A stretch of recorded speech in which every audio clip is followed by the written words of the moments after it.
Hello बच्चों, आपको पता है कि लॉगरिथमिक के वीडियो के बाद जो हमने बेसिक कंसेप्ट ऑफ केमिस्ट्री का ही पार्ट है और मैंने आपसे कहा था कि ये जानना बहुत ज़रूरी है कि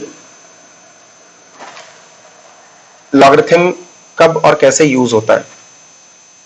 उसी क्रम में आगे बढ़ते हुए अगर हम आगे बात करें तो आप ये पाओगे कि बेसिक कंसेप्ट्स ऑफ केमिस्ट्री में कई ऐसे टॉपिक हैं जिसको जानना ज़रूरी भी है ताकि केमिस्ट्री आगे कैसी पढ़ी जाए वो हमें उसको न्यूमेरिकल करने में, हमारे उसे कंसेप्ट समझने में दिक्कत ना हो।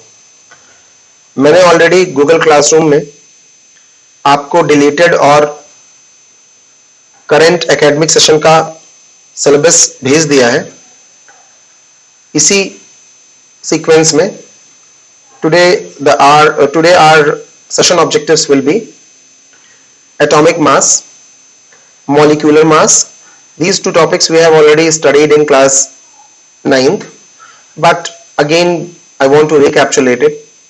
Sometimes it is found that things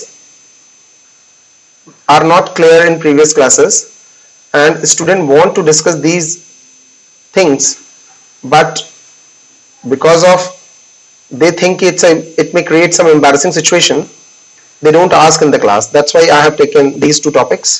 Apart from that, we will discuss mole concept, and definitely when we will study mole concept, this will help you out to solve problems asked in JEE and NEET as well. So we'll have 4 formulas and that will help you out for solving numericals asked generally in case of JEE, mains and advanced, as well as in NEET examination. Now moving to the next part, we will study numerical and on mole concept, and apart from that numerical on sociometric coefficients. तो numerical on sociometric coefficients क्या होते हैं वो भी हम पढ़ेंगे. One thing I would like to suggest, we know very well the books, reference books and NCERT हमारी books जो होंगी वो NCERT तो होगी part 1 part 2. It's a good book. It's a good book, but what I feel कि it's a good for revision, but you need some kind of books apart from that. So for this one I prefer, for reference, in reference book I prefer ABC of chemistry, but the main book will be NCERT. And for numerical purpose, there is one for numerical purpose in physical chemistry, one very good book available in the market, that is RC book written by numerical mole concept. Its name is Mole Concept by RC Mukherjee. So you may go through these books as well, but I'll prefer NCERT over here as far as CBSE syllabus is concerned. So just move it to our topic, that is atomic mass. ये atomic mass क्या होता है? जब हम atomic mass की बात करते हैं तो ये जानना अपने आप में बहुत जरूरी है कि एटॉमिक मास होता क्या है। जैसे कि मैं आपको एक बात समझाऊं, आप कहोगे एटॉमिक मास हमने पढ़ रखा है sir, number of proton plus number of neutron, ये एटॉमिक मास होता है। तो मैं कहूंगा ठीक है, एटॉमिक मास है, अच्छी बात है। मैं एक एग्जांपल से आपको समझाना चाहूंगा कि फॉर एग्जांपल एटॉमिक मास आप कहते हो कि atomic mass of sodium is equal to 23, और 23 के आगे एक और वर्ड लगा लेते हो AMU, that is atomic mass unit. ऐसा भी लिख लेते हो AMU, दिख रहा होगा आपको, लिखा है AMU, atomic mass of sodium is 23 AMU, but nowadays it is known as 23U, unified mass. तो यूनिफाइड मास और AMU में कोई बहुत बड़ी चीज नहीं है, ये आजकल यूज किया था, पहले हम AMU यूज करते थे, आप दोनों में से कोई भी यूज कर सकते हो। सवाल ये उठता है कि अब इसको एटॉमिक मास ऑफ सोडियम अगर 23 लिखा हुआ है तो इसका मतलब क्या है। जैसे कि मान लीजिए कि मेरा राजमंगल सर का वेट 80 केजी है, अगर हम थोड़ी देर के लिए मान लें कि मेरा वेट 80 केजी है, तो ये 80 केजी आखिर में क्या है? What is 80 KG? My weight is 80 KG means my weight is 80 times mass of 1 KG, that means standard mass is 1 KG. इसीलिए एक स्टैंडर्ड टर्म रखना पड़ेगा कि 80 kg बोला, that means my mass is 80 times of something, standard mass of 1 kg. In the similar way, sodium का भी ये जो मास 23 AMU लिखा है, इसका मतलब इसका मास भी 23 टाइम्स होगा किसी एक रेफरेंस मास के। अब समझ में आया कि वो रेफरेंस मास क्या लिया जाए। तो आपने डेफिनेशन पढ़ी होगी रेफरेंस मास। कहा जाता है reference mass 1/12 mass of carbon 12 atom. अब ये 1/12 मास ऑफ कार्बन 12 एटम क्या है? कार्बन के दो आइसोटोप होते हैं, कार्बन 12 और कार्बन 14। आइसोटोप आप जानते हो कि एक ही एलिमेंट के दो एटम्स, एक ही एलिमेंट के दो एटम जिनके एटॉमिक नंबर सेम हो लेकिन एटॉमिक मासेस अलग अलग हो। यानी कि कार्बन 12 भी और कार्बन 14 ये दोनों कार्बन के आइसोटोप्स हैं। So we are here confined to carbon 12। Carbon 12 का एटॉमिक मास अगर 12 ग्राम है, हम मान के चलते हैं 12 है एटॉमिक मास, और मैं उसको 1/12 कर दूं तो वो वन यूनिफाइड मास हो जाएगा, 1 हो जाएगा। और अगर 1 हो जाएगा तो मैं इसको रेफरेंस मास के रूप में यूज कर सकता हूं। आप ये कह सकते थे कि सर हाइड्रोजन क्यों नहीं ले सकते थे? हाइड्रोजन का तो ऑलरेडी 1 होता है, हाइड्रोजन का तो ऑलरेडी एटॉमिक मास 1 होता है, तो रेफरेंस मास 1 ले लेना चाहिए था। उसके पीछे दो रीजंस हैं। पहली बात तो हम ये समझें कि कार्बन को ही क्यों चुना गया। कार्बन को इसलिए चुना गया क्योंकि most of the elements, most of the compounds of chemistry are made up of carbon. क्योंकि जितने भी कंपाउंड्स हैं उसमें से 70% कंपाउंड जो है, 75% कंपाउंड के आसपास जो है वो ऑर्गेनिक केमिस्ट्री के कंपाउंड है। और ऑर्गेनिक केमिस्ट्री में carbon is the main element present in the compound.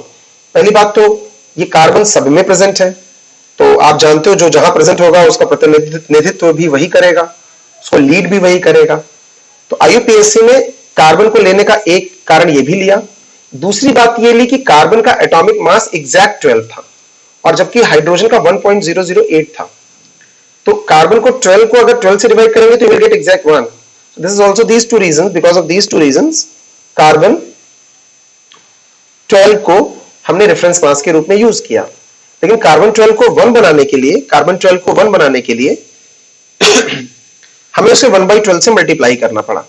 इसका मतलब अगर मैं atomic mass of sodium 23 AMU लिख रहा हूं तो उसका मतलब हुआ कि सोडियम का एटॉमिक मास 23 टाइम्स हैवियर है 1/12 mass of carbon 12. That is clear. I'm saying atomic mass of sodium is 23 times heavier than 1/12 mass of carbon 12. So definition of atomic mass of any element. So you may write atomic mass of any element. Atomic mass of any element is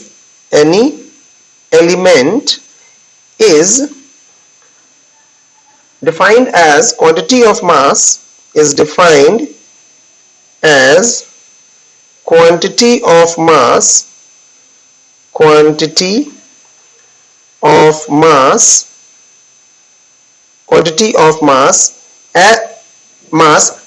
heavier as many times as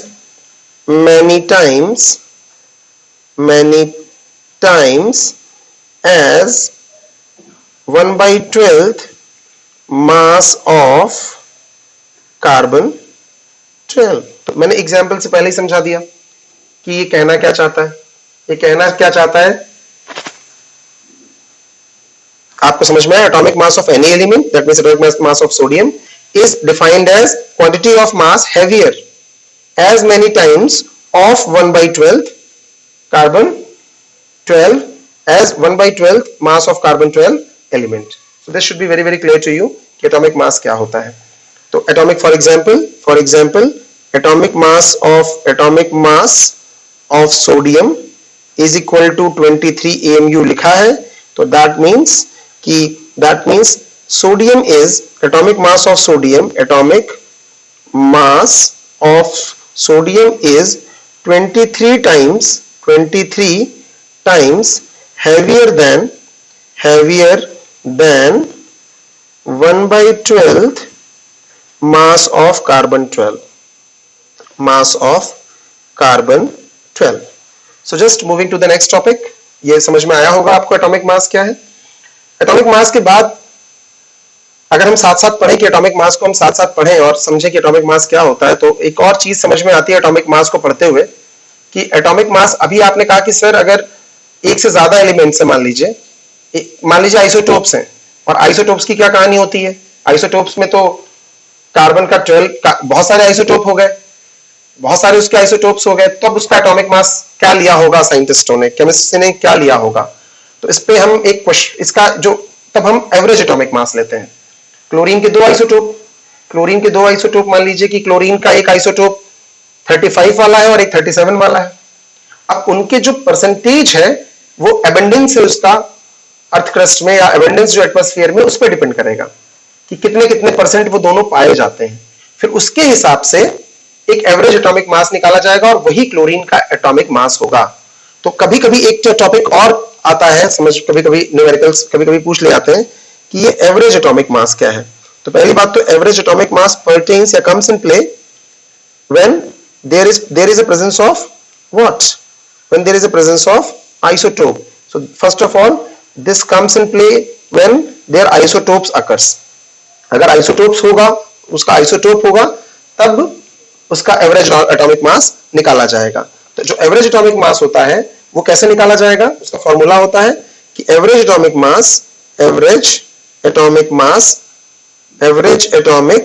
mass is equal to percentage, किसका percentage? m1 का percentage into उसी का मास, plus percentage अगर वो दूसरा है कोई isotope तो उसका मास, प्लस परसेंटेज अगर तीसरा है तो उसका मास, ये मल्टीप्लाई होता चला जाएगा, डिवाइडेड बाई 100 से आप डिवाइड कर दीजिए। तो जो कुछ भी आएगा वो उसका परसेंटेज होगा, वो उसका एटॉमिक मास होगा, असली एटॉमिक मास लिया जाएगा। अगर 3 आइसोटोप्स हैं m1, m2 और m3, और पहले वाले का परसेंटेज कुछ है, दूसरे वाले का भी परसेंटेज कुछ है, तीसरे वाले का भी परसेंटेज कुछ है, तो पहले वाले का परसेंटेज को m1 से मल्टीप्लाई कर दीजिए, दूसरे वाले के परसेंटेज को m2 से मल्टीप्लाई कर दीजिए। अगर 2 है तो यहीं तक रहने दीजिए, जितने जितने होते जाए उसके परसेंटेज को उसके मास से मल्टीप्लाई कर दीजिए और उसको 100 से डिवाइड कर दीजिए। तो जो कुछ भी आएगा आपका वो उसका एवरेज एटॉमिक मास ही होगा, वो उसका एवरेज एटॉमिक मास होगा। एक्चुअली 100 जो डिवाइड हुआ है वो percentage upon 100, percentage upon 100, percentage upon 100, अलग से 100 से डिवाइड करने की जरूरत नहीं है। जैसे मैं समझाता हूं, एक एग्जांपल लेके समझाता हूं कि अगर मैं एक क्वेश्चन लिखता हूं कि क्लोरीन हैज 2, ये आपके एनसीईआरटी में ही कहीं इन टेक्स्ट का क्वेश्चन है chlorine has 2 isotopes, for example में भी यही लिख सकते हैं, chlorine has 2 isotopes of atomic mass, एक का एटॉमिक मास ले लिया, एटॉमिक मास यूनिट एक की दी हुई है 34.97 एंड दूसरे की दी हुई है 36.97। तो कहा कि और आगे लिखा हुआ है the relative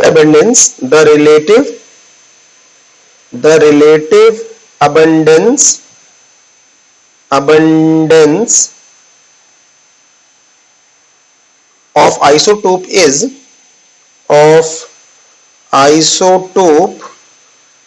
is 75.5% and 24.5% respectively.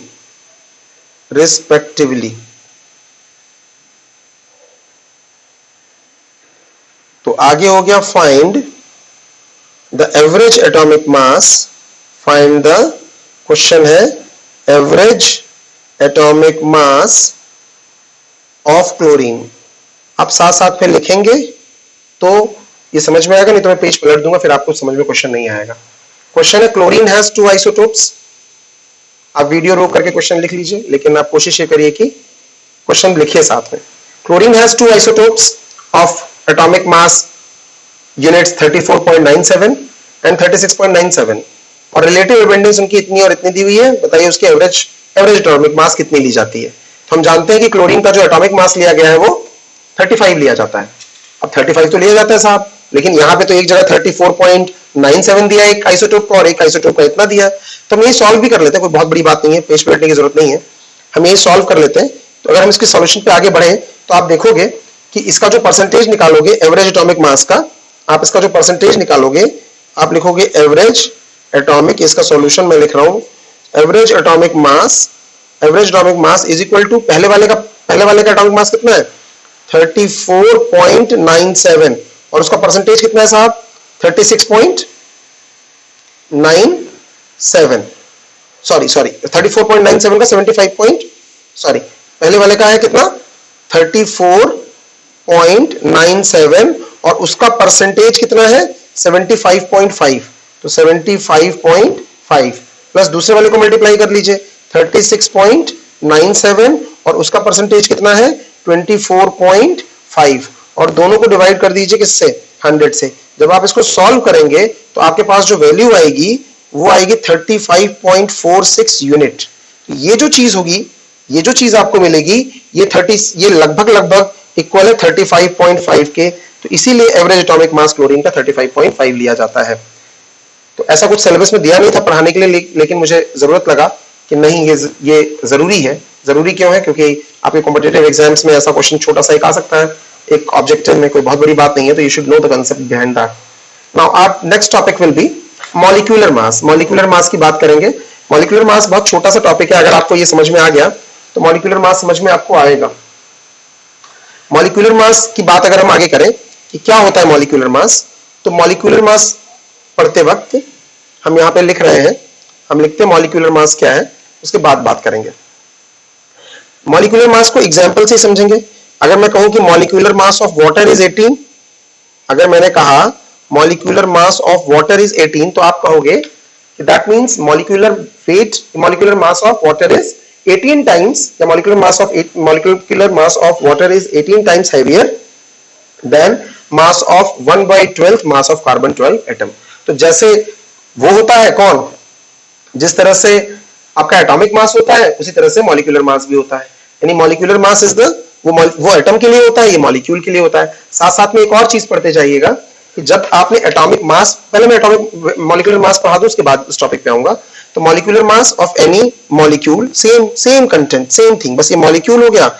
Molecular mass of किसका, मॉलिक्यूलर मास किसका, of any molecule is the mass as many heavier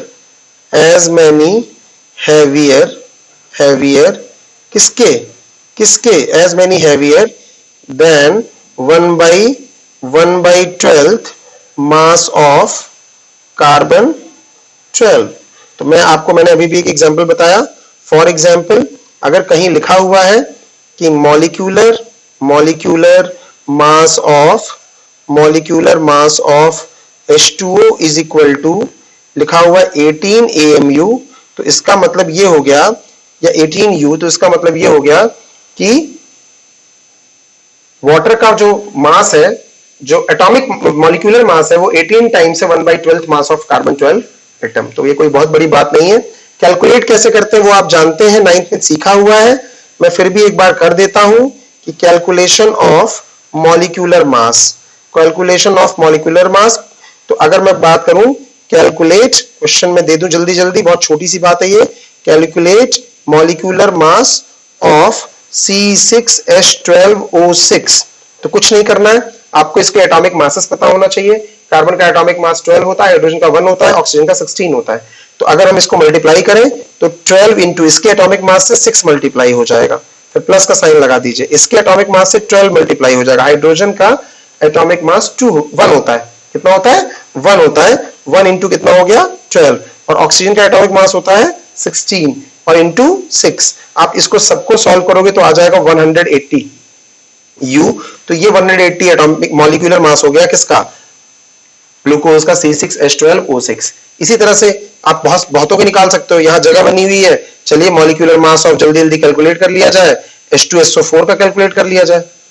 98 आएगा, जरा देखते हैं कैसे 98 आएगा। मैं फिर से बता रहा हूं, मॉलिक्यूलर वेट ऑफ H2SO4 निकालना है तो 2 इंटू हाइड्रोजन का 1 होता है, प्लस सल्फर का 32 होता है, इसमें 1 ही है, और ऑक्सीजन 4 है तो 4 इंटू ऑक्सीजन का, तो 4 इंटू ऑक्सीजन का कितना हो जाएगा 16 साहब।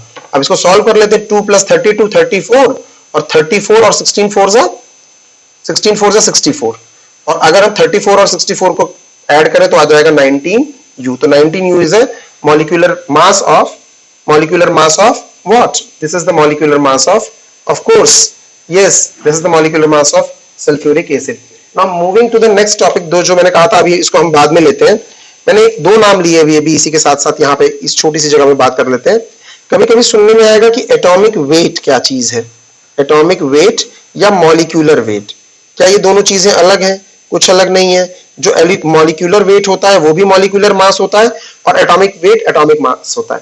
बस when atomic mass is expressed in terms of grams, यानी व्हेन एटॉमिक, आपने एटॉमिक मास पढ़ा ना, व्हेन एटॉमिक, जैसे सोडियम का एटॉमिक मास कितना आया था 23, लेकिन अगर मैं कह दूं 23 ग्राम तो इसका मतलब ये हो जाएगा कि वो एटॉमिक वेट हो गया सोडियम का। उसी तरह से आपने कहा भी वाटर का एटॉमिक, वाटर का मॉलिक्यूलर मास 18 AMU है या 18 U है, लेकिन अगर मैं वही 18 ग्राम कह दूं तो इसका मतलब वो वाटर का मॉलिक्यूलर वेट हो गया। तो ये दोनों बातें क्लियर समझ में आनी चाहिए कि एटॉमिक वेट एटॉमिक मास जैसा ही है, but when atomic mass is expressed in terms of grams, molecular weight भी मॉलिक्यूलर मास ही है, but when it is expressed in terms of grams, not AMU or U. So I think this is clear to all of you. Now, very important topic we are going to discuss, and the name of the topic is, yes, the name of the topic is mole concept. So mole concept is very important topic and actually basis of today's lecture. तो ये मैंने कहा आपसे कि हम 4 फॉर्मूले पढ़ेंगे, बिल्कुल 4 फॉर्मूले पढ़ेंगे, लेकिन उससे पहले मोल कंसेप्ट के बारे में थोड़ी सी बात करेंगे। मोल कंसेप्ट में क्यों आया ये मोल कंसेप्ट, है क्या मोल? जैसे कि हम बाजार जाते हैं और बाजार जाने में हम, मान लीजिए हमें अंडे खरीदने हैं, केले खरीदने हैं, तो हम नंबर्स की बजाय बोलते हैं कि जस्ट हमें 1 डजन अंडे दे दीजिए, तो 1 डजन अंडे मिल जाएंगे। 1 डजन केले दे दीजिए तो 1 डजन केले ही मिल रहा। लेकिन अगर हमें तरबूज लेने जाना है घर के लिए, जनरल भाषा में बात करें, तब हम 1 डजन तरबूज की बात नहीं करेंगे, तो हम कहेंगे 1 तरबूज दे दीजिए, 2 तरबूज दे दीजिए। इसी तरह से अगर हमें अंगूर लेने जाना है तो भी हम नहीं कहेंगे कि 2 दर्जन अंगूर दे दीजिए।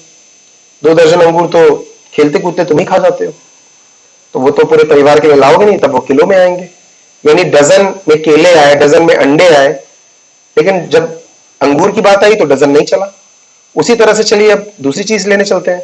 हम चलिए सचिन की किसी मैच में बनाए गए रन के बारे में बात करें, तो सचिन ने रन बनाए तो हम थोड़ी ना कहेंगे कि सचिन ने 6 दर्जन रन बनाए, हम कहेंगे कि सचिन ने सेंचुरी मारी, सचिन ने हाफ सेंचुरी मारी, तो वहां भी यूनिट अलग हो गई। यानी कि जब जब चीजें जितनी छोटी होती जाती हैं उतने ही उस क्वांटिटी में, जब व्हेन वी से 1 dozen, so 1 dozen represent 12 articles. When we say 1 score, S-C-O-R-E, 1 score represents 20 articles. In the similar way, when we say silver jubilee, golden jubilee, that represents a different number. जब हम कहते हैं century तो it represents a different number, और उसको justified जगह पे लगाते हैं। हर चीज की अपनी यूनिट होती है, लेकिन यहां पर जब हम बहुत फंडामेंटल पार्टिकल्स की बात करते हैं, बहुत ही टाइनी पार्टिकल्स की बात करते हैं, जैसे कि वो एटम हो गया, मॉलिक्यूल हो गया, प्रोटॉन हो गया, न्यूट्रॉन हो गया, इलेक्ट्रॉन हो गया, जो बहुत छोटी हैं, उनको यूज करने के लिए हमें और किसी चीज की जरूरत पड़ती। वहां पे सेंचुरी, डजन, हजार, मिलियन ये सब नहीं चलने वाले थे, क्योंकि आप थोड़ा सा एक चुटकी नमक भी लेके आओगे तो उसमें पता नहीं कितने लाखों कंपाउंड या एटम्स, मॉलिक्यूल्स NaCl के हो जाएंगे। आप एक मग पानी लेके आओगे तो बाप रे बाप, न जाने कितने मॉलिक्यूल वाटर के एक मग में होंगे। तो मेरा कहने का मतलब यह है कि मोल जानबूझ करके फंडामेंटल पार्टिकल्स के लिए दिया गया, and 1 mole comprises, this is very important line, कि 1 मोल कंप्राइजेस 1, जैसे कुछ बहुत बड़ी बात नहीं है, कोई डेफिनेशन नहीं पूछी जाएगी, आपका कंसेप्ट क्लियर होना चाहिए। जैसे 1 दर्जन की बात करें तो हमारे दिमाग में तुरंत 12 आता है, वैसे ही 1 मोल की बात करें तो हमारे मन में आता है 6.022 into 10 to the power 23 particles, इतने पार्टिकल्स। यानी अगर हमने इतने अंडे लेने गए, भले वो गिन ना पाए, न जाने कितने वर्ष लग जाएंगे और इस जन्म में गिन भी पाए कि नहीं, तो 1 mole represent 6.022 into 10 to the power 23 particles. अगर मैं कहता हूं 2 मोल तो इसके 2 गुना, 3 मोल तो इसके, एक बहुत लंबा क्वांटिटी। आप सोचिए 10 टू द पावर 23 तो 3 तो यहां हो गए और इसके बाद भी 20 जीरो लगे हुए, 20 जीरो, सोचिए कितने बड़े। तो ये एक बहुत बड़ी क्वांटिटी है 1 मोल। तो 1 मोल हमेशा छोटे पार्टिकल्स के लिए यूज होता है, अब आप कह सकते हो कि 1 मोल पार्टिकल इतने क्यों लिए गए, तो that is a matter of different era, वो हम गूगल मीट में डिफरेंट बात कर सकते हैं इसकी, यहां लिखने की जरूरत नहीं है लेक्चर में कि 1 मोल में 6.022 इंटू 10⁻23 क्यों लिए गए। हाँ, ये बात अलग है कि इसको हम एवोगैड्रो नंबर कहते हैं और एवोगैड्रोस नंबर कहते हैं, ये एवोगैड्रो नंबर को रिप्रेजेंट करता है और एवोगैड्रो नंबर को Na से भी डिनोट किया जाता है, Na। तो फिर से बोल देता हूं, इसकी वैल्यू इतनी होती है, 1 mole represent this number, right, 1 mole represents this number. तो जो मैंने 4 फॉर्मूलों की बात करी थी कि आपको 4 फॉर्मूले याद करने हैं, उससे पहले एक चीज और समझ लेते हैं। जब कभी भी बात आती है एसटीपी, जब कभी भी बात आती है एसटीपी, तो एसटीपी क्या होता है? एसटीपी क्या होता है? एसटीपी होता है standard temperature and pressure.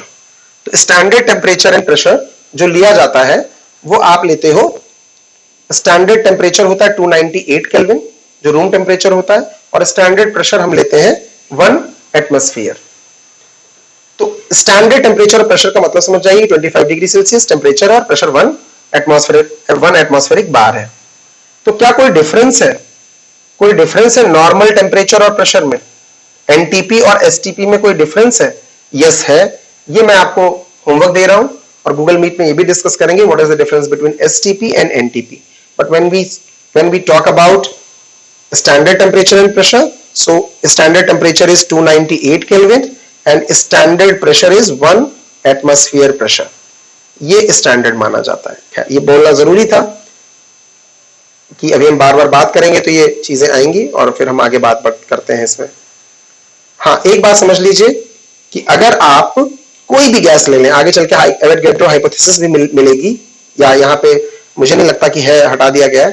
Avogadro साहब ने एक लॉ दिया, एवोगैड्रो साहब ने कहा कि अगर आप कोई भी गैस ले लीजिए, कौन सी गैस ले लें, नाइट्रोजन ले लें, कार्बन डाइऑक्साइड ले लीजिए, हीलियम ले लीजिए, ऑक्सीजन ले लीजिए, क्लोरीन, कोई भी गैस ले लीजिए, अगर वो आपने 1 मोल ली है, या उल्टा बोल दीजिए, अगर आपने, बहुत ध्यान से सुनिएगा, 22.4 लीटर कोई भी गैस ले लीजिए, मैंने कहा कोई भी गैस चाहिए लेके आइए, आप एक जन ने 22.4 ले ली, दूसरे ने भी 22.4 ली, लेकिन दूसरी गैस ली, तीसरे ने भी 22.4 लीटर ही गैस ली और तीसरी गैस ले ली, लेकिन ये अलग अलग गैसें स्टैंडर्ड टेम्परेचर और प्रेशर पे मेंटेन करके आप ले आए कंटेनर में, क्योंकि आप बड़ा कंटेनर लोगे तो प्रेशर कम हो जाएगा, छोटा कंटेनर लोगे तो प्रेशर ज्यादा हो जाएगा, टेम्परेचर बदलोगे तो भी प्रेशर कम ज्यादा हो जाएगा। यानी इस हिसाब से भर के लाना है कि उसका टेम्परेचर 298 रहे और प्रेशर 1 एटमॉस्फेरिक ही रहे। तो 22.4 लीटर हमेशा और हमेशा उसमें 1 मोल मॉलिक्यूल ही होंगे उस गैस के, चाहे वो कोई भी गैस हो। बड़ी मजेदार चीज, यानी किसी भी गैस का अगर हम 1 मोल, किसी भी गैस के 1 मोल मॉलिक्यूल उठा के लाएं, 1 मोल मॉलिक्यूल यानी कि इतने मॉलिक्यूल, कितने मॉलिक्यूल, इतने मॉलिक्यूल साहब, इतने मॉलिक्यूल उठा के लाएं और वो स्टैंडर्ड टेम्परेचर और प्रेशर पे हो, तो वो पक्का और पक्का 22.4 लीटर ऑफ वॉल्यूम ऑक्युपाई करेगी। Once again I am repeating, 1 mole of any gas, I am emphasizing on the word any gas, 1 mole of any gas occupies 22.4 liter at standard temperature and pressure. So this should be very, very clear to you. So these are the part and parcel of this topic, but what we have to study exactly is a mole concept. And I told you I will give you 4 formulas of moles based on which you will be able to solve any numerical pertaining to your competitive exams and your CBSE exams as well. So moving to our formula, my first formula goes like that कि number of mole, ये number of mole जो साहब होगा, पहला formula, अगर आपको number दे दिए हैं कि इतने एटम्स हैं, कितने एटम्स हैं, इतने एटम्स हैं, कितने एटम्स है, कुछ दे दिया 500 एटम है, 600 एटम है, नंबर दी है या मॉलिक्यूल दिया है, यानी कि आपको नंबर ऑफ क्या पता है बेटा, नंबर ऑफ एटम्स पता है या नंबर ऑफ मॉलिक्यूल पता है। अगर आपको नंबर ऑफ एटम पता है या नंबर ऑफ मॉलिक्यूल पता है, उसको आप डिवाइड कर दीजिए एवोगैड्रो नंबर से, यानी 6.022 इंटू 10 टू द पावर 23 से, तो आपको नंबर ऑफ मोल पता चल जाएगा।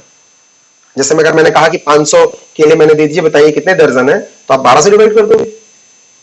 उसी तरह से मुझे अगर नंबर्स दिए हुए हैं, numbers of atom, number of molecule, number of electron, number of proton, number of any fundamental particle मुझे दिया हुआ है, अगर नंबर्स दिए हुए तो मैं उसको 6.022 इंटू 10⁻23 से डिवाइड कर दूंगा तो मुझे नंबर ऑफ मोल मिल जाएगा, अच्छी बात है।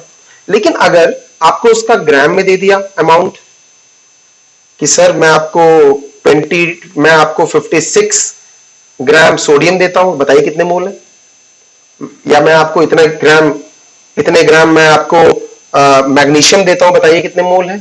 तो अगर किसी एटम का ग्राम में वेट पता हो, यानी उसकी अमाउंट इन ग्राम पता हो, और वो एटम हो, मॉलिक्यूल ना हो, तो उसको ग्राम मॉलिक्यूलर वेट से डिवाइड कर दीजिए। वही मॉलिक्यूलर वेट को ग्राम मॉलिक्यूलर वेट, और ग्राम मॉलिक्यूलर वेट क्या, gram molecular weight gram molecular weight है, और मॉलिक्यूलर वेट मॉलिक्यूलर मास है, but it is expressed in terms of gram. अभी भी मैंने बताया आपको, यहां पर इस जगह बताया। लेकिन ये मैंने क्या कहा, कब, अगर वो कोई एटम है तब, फॉर एटम, मैंने यहां पे कहा फॉर एटम। अगर वो मॉलिक्यूल है साहब, अगर आपको मान लीजिए कि पानी दे दिया, मॉलिक्यूल दे दिया, सोडियम कार्बोनेट दे दिया, उसके ग्राम दे दिए, पूछा है आपसे, मान लीजिए आपसे बोला कि 102 ग्राम सोडियम कार्बोनेट है, बताइए इसमें number of moles sodium carbonate के कितने होंगे। यानी मैंने क्या दे दिया आपको, यस मैंने आपको दे दिया अमाउंट इन ग्राम, मैंने आपको अमाउंट इन ग्राम दे दिया। किसका दे दिया, उस पर्टिकुलर मॉलिक्यूल का दे दिया। तो अब की आपको बहुत बड़ी बात नहीं करनी है, अब की आपको ग्राम यहां पे गलत लिखा मैंने, ऊपर एटॉमिक वेट होगा, ऊपर क्या होगा, एटॉमिक वेट, अरे एटम में एटॉमिक वेट से डिवाइड करेंगे, और यहां पे ग्राम मॉलिक्यूलर वेट से डिवाइड कर देंगे, ग्राम मॉलिक्यूलर वेट से डिवाइड कर देंगे। तो मैं फिर से लिखूंगा, इस बात को समझाऊंगा अभी। तीसरी चीज, हमें कोई गैस मान लीजिए दी है, कोई भी गैस दी है, और वो स्टैंडर्ड टेम्परेचर और प्रेशर पे मेंटेन्ड है, शर्त ये होनी चाहिए। मैंने आपको 5 लीटर हीलियम गैस दी, 5 लीटर नाइट्रोजन दिया, 5 लीटर नाइट्रोजन गैस दी जो स्टैंडर्ड टेम्परेचर और प्रेशर पे मेंटेन्ड है, तो बताइए कितने मोल होंगे। तो आपको क्या करना है, आपको करना है volume of gas in litre, volume of gas in litres. आप litres, volume of gas in litres ले लीजिए। हाँ, ये अलग बात है कि वो स्टैंडर्ड टेम्परेचर और प्रेशर पे मेंटेन होनी चाहिए, और उसको साहब आप 22.4 से डिवाइड कर दीजिए। जैसे ही आप 22.4 से डिवाइड करोगे आपको नंबर ऑफ मोल मिल जाएगा। इन नंबर ऑफ मोल के 4 फॉर्मूले मैंने आपसे कहे, ये और ये 4 फॉर्मूले, चारों के चारों नंबर ऑफ मोल को ही रिप्रेजेंट करते हैं। सवाल ये उठता है कि आपको किस कंडीशन में नंबर ऑफ मोल पूछा गया है। मैं फिर से बोल रहा हूं, अगर आपको उसके नंबर्स दिए हुए हैं, अगर उस एटम के नंबर दिए हुए हैं, उस मॉलिक्यूल के नंबर दिए हैं, उस इलेक्ट्रॉन के नंबर दिए हैं, उस प्रोटॉन के नंबर दिए हैं, तो आपको एवोगैड्रो नंबर से डिवाइड कर देना है।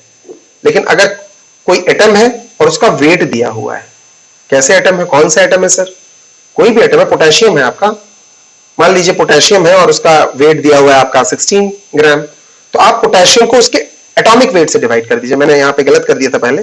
आप अगर वो एटम है और उसका वेट दिया हुआ है, तो आप उसको एटॉमिक वेट से डिवाइड कर दीजिए। अगर वो मॉलिक्यूल है और उसका अमाउंट इन ग्राम दिया हुआ है कि मान लीजिए ग्लूकोज का दिया हुआ है कि 100 ग्राम ग्लूकोज है, बताइए कितने मोल्स हुए।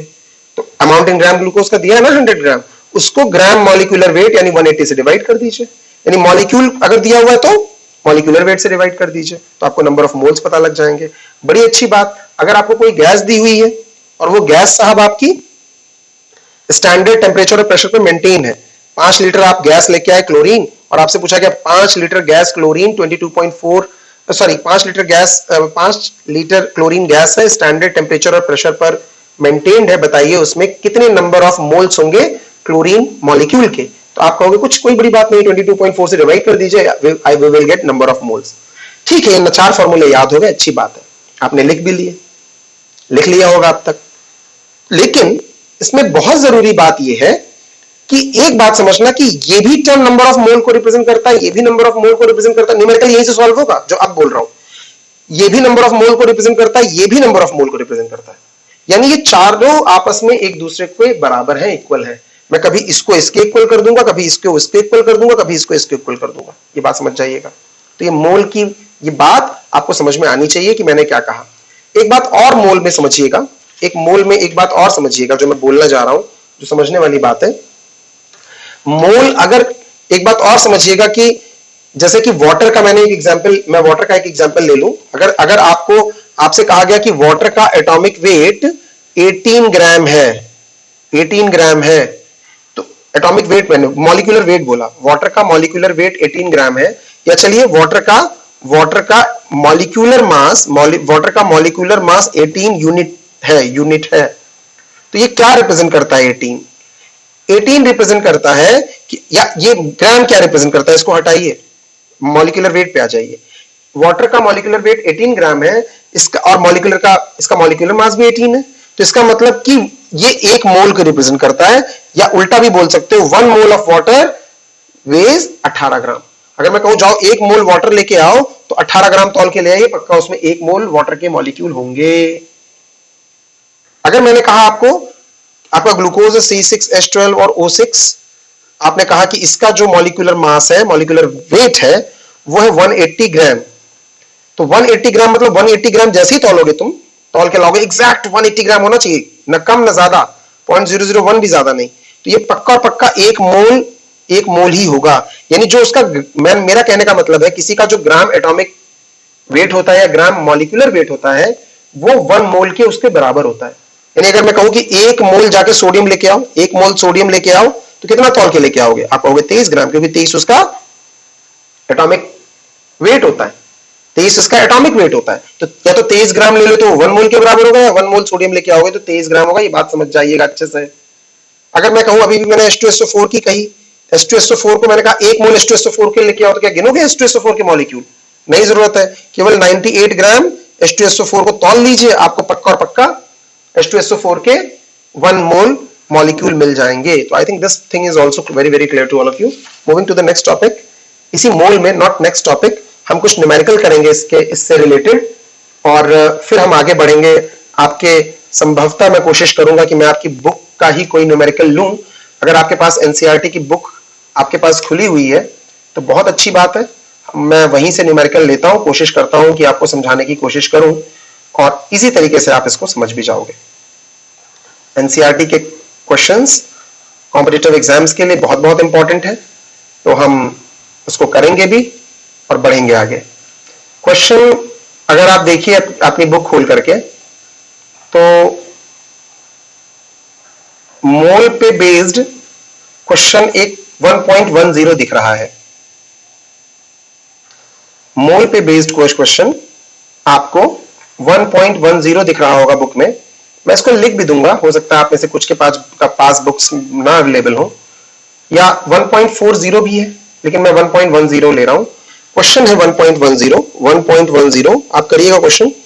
वो कह रहा है इन 3 मोल्स ऑफ इथेन, वो क्वेश्चन कह रहा है इन 3 मोल्स ऑफ इथेन, इथेन कहते हैं C2H6 को, calculate the following, calculate the following. क्या कैलकुलेट द फॉलोइंग? वो पहला क्वेश्चन उसका है, वो कह रहा है number of moles of carbon atoms. दूसरा पूछ रहा है number of moles of hydrogen atoms. Question समझिएगा, कह रहा है सॉल्यूशन करके खत्म करते हैं। कह रहा है इसके 3 मोल आपने लिए, अच्छी बात है। 3 मोल किसके लिए? C2H6 के लिए। अब आपको खूब अच्छे से पता है, अगर इसका एक मॉलिक्यूल होता तो उसमें कार्बन के 2 एटम है, हाइड्रोजन के 6 एटम है। तो अगर 2 मोल होंगे तो 2 into 2 यानी 4 मोल कार्बन के होंगे और 12 मोल हाइड्रोजन के हो जाएंगे। अब 3 मोल है, इसका मतलब ये हो गया कि 3 2 जा 6 मोल तो साहब कार्बन के हैं, और 3 6 जा 18 मोल हाइड्रोजन के हैं। तो ये तो सस्ता क्वेश्चन हो गया, ये क्वेश्चन खत्म हो गया, सॉल्व हो गया, ये कोई बहुत बड़ा क्वेश्चन नहीं था। मैं नंबर ऑफ मोल्स पर एक क्वेश्चन करने की कोशिश करता हूं, आपको समझा करके, दिखा करके। क्वेश्चन मैं लिखता हूं आपको मान लीजिए एक बहुत प्यारा क्वेश्चन है जो कंसेप्ट क्लियर करता है, छोटा छोटा डिफरेंस है और वो क्लियर करता है कंसेप्ट। क्वेश्चन हमारा कुछ इस तरह से रहेगा, मैं क्वेश्चन लिख रहा हूं आपके सामने। क्वेश्चन है calculate the number of atoms, calculate the number of atoms in each of the following, in each of the following. साहब ये हमारा सवाल है, किसमें? पहला जो सवाल है उसमें लिखा है 52 मोल्स ऑफ बस हीलियम लिखा हुआ है। दूसरा लिखा हुआ है 52 AMU ऑफ हीलियम लिखा हुआ है। जो तीसरा लिखा हुआ है वो लिखा हुआ है 52 ग्राम ऑफ हीलियम लिखा हुआ है। बड़ी विकट सी स्थिति है, तीनों एक जैसे ही लग रहा है। कह रहा है नंबर ऑफ एटम पता करिए, वो कह रहा है नंबर ऑफ एटम पता करिए जब ये दिया हो, नंबर ऑफ एटम पता करिए जब दूसरा वाला टर्म दिया हो 52 AMU दिया हो, और नंबर ऑफ एटम पता करिए जब हीलियम दिया हो। तो कोई बहुत बड़ी बात नहीं है, सॉल्यूशन पे आते हैं। आपने कहा साहब 52 मोल ऑफ हीलियम दिया हुआ है, तो यानी कि मोल दिया हुआ है, तो हमारा पहला सॉल्यूशन होगा हमारा, हम इसको दो हिस्सों में बांट लेते हैं, तो यानी कि नंबर ऑफ मोल्स वाला फॉर्मूला लगेगा, और नंबर ऑफ मोल्स वाला फॉर्मूला लगेगा तो कौन सा लगेगा? आपने कहा कि 52 मोल्स ऑफ हीलियम दिया हुआ है। अब 52 मोल्स ऑफ हीलियम की अगर आप बात कर रहे हो तो आप ये सोचो कि एक मोल हीलियम में कितने मॉलिक्यूल होते हैं। ये तो पूछ रहा है नंबर ऑफ एटम्स, मॉलिक्यूल नहीं, number of atoms, I am sorry. तो पूछ रहा है वो नंबर ऑफ एटम, यानी कि क्या कौन सा फॉर्मूला यूज होगा? नंबर ऑफ एटम्स वाला। मोल तो यूज होगा ना, मोल का क्वेश्चन है तो मोल का तो फॉर्मूला यूज होगा ही। कौन सा यूज होगा? एक तो मोल का यूज होगा, नंबर ऑफ मोल, और मेरा जो मैंने अभी भी आपको फॉर्मूला लिख के दिया था उसमें फॉर्मूला नंबर 1 क्या, नंबर ऑफ मोल्स वाला फॉर्मूला, और पहला नंबर ऑफ एटम्स वाला। तो आपको ये दिया हुआ है क्या, यहाँ पे हो गया कि नंबर ऑफ मोल्स, और यहाँ हो गया नंबर ऑफ एटम्स जो आपको पता करना है, इसलिए ये फॉर्मूला यूज कर रहे हैं। और उसको एवोगैड्रो नंबर से आप डिवाइड करते हो, पहला फॉर्मूला आप अगर देखोगे तो। नंबर ऑफ मोल्स कितने दिए साहब? 52। नंबर ऑफ एटम्स कितने दिए वही तो पता करना है। और अब बहुत बड़ी बाबूगिरी करने की जरूरत नहीं है, आपको पता है कि आप इन दोनों को मल्टीप्लाई कर दो, you will get number of atoms. तो जैसे हम इन दोनों को मल्टीप्लाई करेंगे तो you will get 3.131 into 10 to the power कितना, 25 इज इक्वल टू, मल्टीप्लाई करके देख लीजिएगा इतने नंबर ऑफ एटम्स निकलेंगे। ये आंसर हो गया पहले का सॉल्यूशन का। दूसरे सॉल्यूशन का आंसर देखिए, दूसरे का कह रहा है 52 AMU ऑफ हीलियम। ये तो यूनिटरी मेथड हो गया क्लास 4th का, बस इसमें थोड़ी सी नॉलेज की बात है। आप कहते हो कि हीलियम, वो कह रहा है नंबर ऑफ एटम बताइए, तो आपने कहा कि जो नंबर ऑफ एटम है साहब वो वाला फॉर्मूला तो यूज होगा ही होगा। आप नंबर ऑफ एटम वाला फॉर्मूला तो यूज होगा ही, लेकिन 52 AMU कितने मोल्स को रिप्रेजेंट करता है? तो आप कहते हो कि 1 AMU कितने, अगर हीलियम का 1 AMU की बात करेंगे हम, अगर हीलियम के 1 AMU की बात करेंगे तो कितना होगा? अगर हीलियम के 1 AMU की बात करेंगे तो कितना होगा? तो हीलियम का जो एटॉमिक वेट होता है वो 4 होता है। हीलियम का एटॉमिक वेट 4 होता है, तो आपको पता है इसका हीलियम का एटॉमिक वेट 4 होता है, और आपको पता है कि 4 में जो नंबर ऑफ मोल्स होते हैं वो 1 मोल होंगे। आपको पता है कि atomic weight of helium is equal to 4। इसका मतलब 4 क्या, AMU।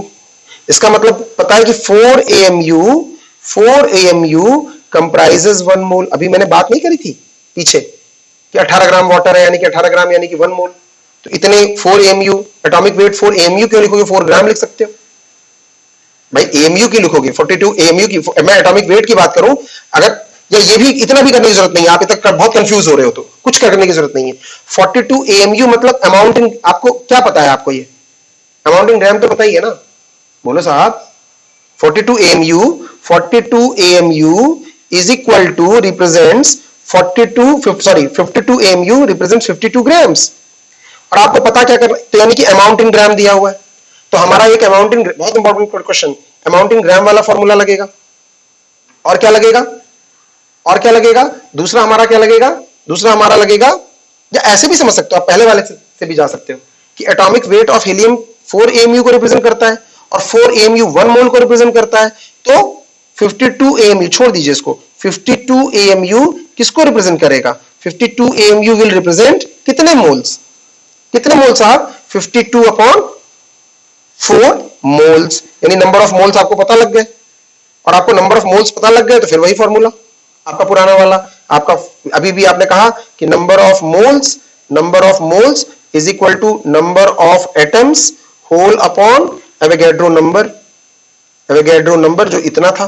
तो आपने कहा कि नंबर ऑफ मोल्स कितने हैं सर, ये आपकी जो आपका 52 था ये 52/4 हो गया, और नंबर ऑफ एटम्स वो तो पता करने हैं, नंबर ऑफ एटम्स आपको पता करने हैं, और इसको आपने डिवाइड कर दिया 6.022 into 10⁻23 से, और जब आपने इसको सॉल्व किया तो नंबर ऑफ एटम जो आपका आया, जो आपका नंबर ऑफ एटम्स आए वो आपका आया, जो आंसर आएगा वो आपका आ गया 52, सॉरी 13। 13 तो ये आएगा ना, 13 इंटू 6.022 इंटू 10⁻23 इतना आएगा। क्लियर? AMU था, तो अगर AMU है, एक मिनट, अगर ये AMU है तो आपका ये हो गया एटॉमिक मास ऑफ हीलियम 4 होता है AMU, इसका मतलब the mass of one atom of इतना, एक एटम का मास इतना होता है। ये थोड़ा सा गलत हो गया, ये थोड़ा सा गलत हो गया, मैं इसको दोबारा करता हूं। ये 52 AMU ऑफ हीलियम मैं दोबारा कर रहा हूं, एक मिनट, हाँ कुछ गड़बड़ है हुई है इसमें, हमें निकालना है फिर से। देखिए 52 AMU ऑफ हीलियम में क्या पता करना है, हमें पता करना है number of atoms of helium. ध्यान से सुनिएगा, number of atoms of helium पता करना है। तो आपको पता है कि 52 एटॉमिक मास, आपको पता है एटॉमिक मास ऑफ हीलियम कितना होता है, 4 AMU होता है। अच्छी बात है, atomic mass of helium is 4 AMU, यानी कि नंबर ऑफ एटम अगर हमें निकालने हुए, number of atom contained in